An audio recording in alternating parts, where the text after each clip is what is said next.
I don't know if my eyes are turning red or not, a little bit teary. I'm working from the bathroom today because I'm going to be removing my facial hair, and I use an epilator. And I don't know if you know what this is or if you've used one before, but it is a machine that has about, I think there's 40 tweezers on this machine, and it basically tweezes out any hairs on your face and parts of your body. Now, I really like using this, and I'm going to tell you right off the bat, it hurts.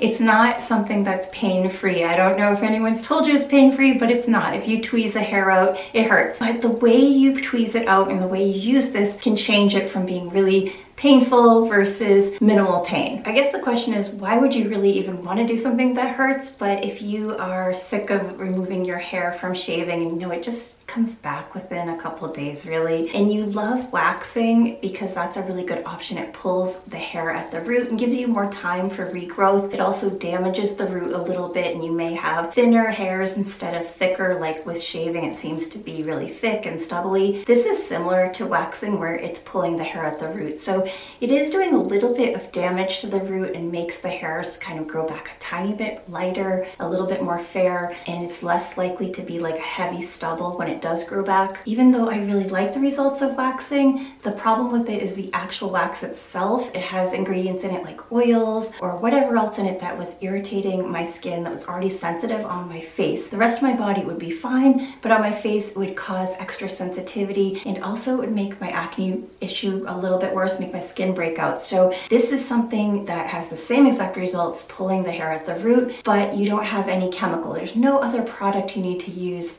this. You use it wet or dry, it doesn't matter. It works just the same. It's just your preference. So I'm going to start removing my hair. I'm going to show you how I use it and the results afterwards. So we're going to first pull up my hair so I don't accidentally get any of it inside of the epilator. That would be really bad. And I'm not going to actually wash my face with water and soap because my skin is so sensitive. I don't want to have it be like opened up the pores or anything like that. I'm just going to use a micellar water just to wash off any oils and makeup that are already on my face.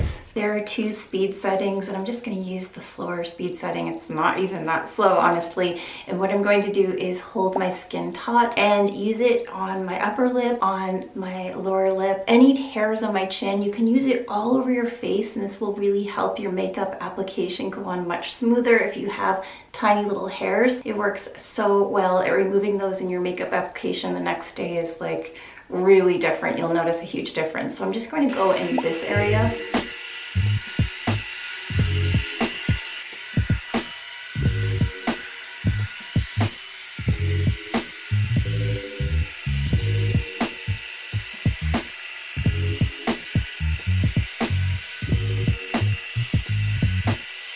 So you can see it's pretty quick, and it doesn't hurt that much until you get a little bit up here. That's when it starts to hurt. Around here, it's just tingly because you can feel the hairs coming out. It's going to hurt a lot more up here, so I'm going to prepare for that and get ready and remove those hairs.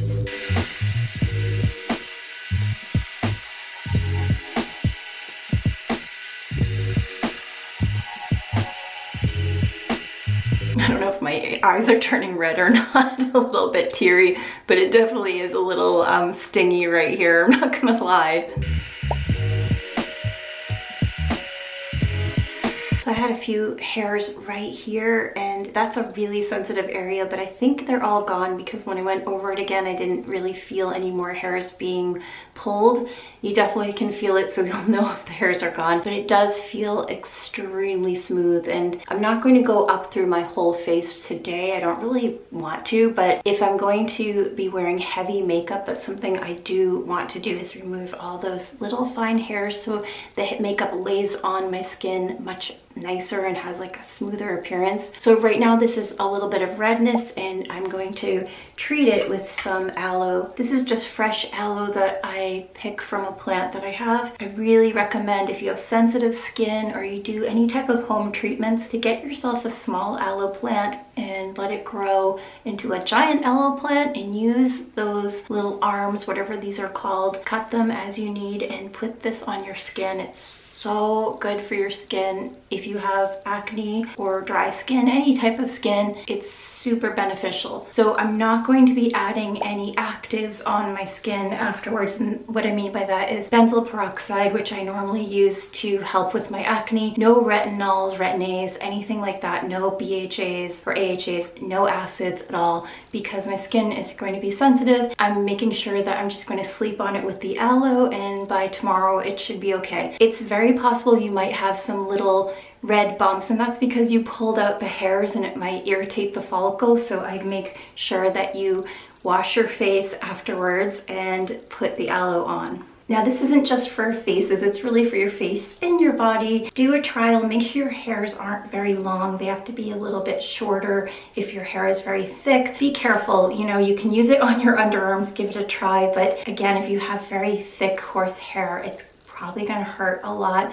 Your legs and your arms can tolerate this a little bit more, but just make sure your hairs on your arms aren't too long, just because it will be pulling and be a little bit painful. And just like with your face, you want to pull your skin a little bit tight. It just helps the epilator go over your skin a little bit better. It pushes the hairs up a tiny bit and makes a big difference in how it picks up the hairs.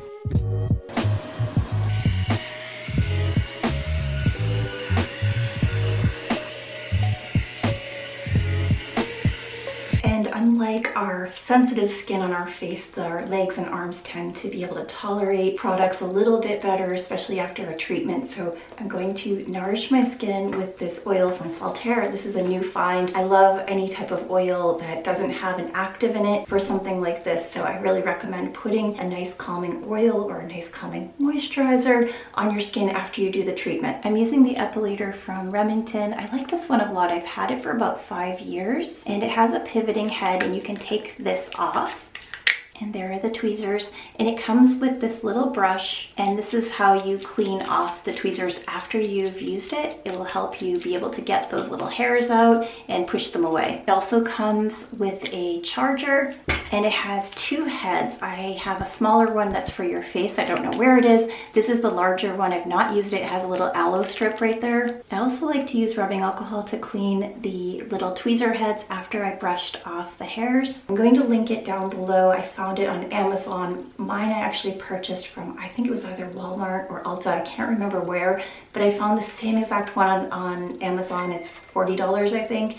It's definitely worth it. It lasts a really long time. Mine hasn't been a problem at all. I really recommend you trying this out if you want to remove your hair in a much simpler way. Not necessarily a pain-free way, but a simpler, quicker way than using some type of wax that you have to heat up, or wax strips. Have you used this device from Remington or another epilator that has worked for you? This one is the only one I've ever used, and I've had it for quite a few years now, and it's worked really well. So if you have another device or another hair removal system that is working for you really well, let me know in the comments below. I'm really curious about what everyone else is using and if it's good or if it's not worth trying.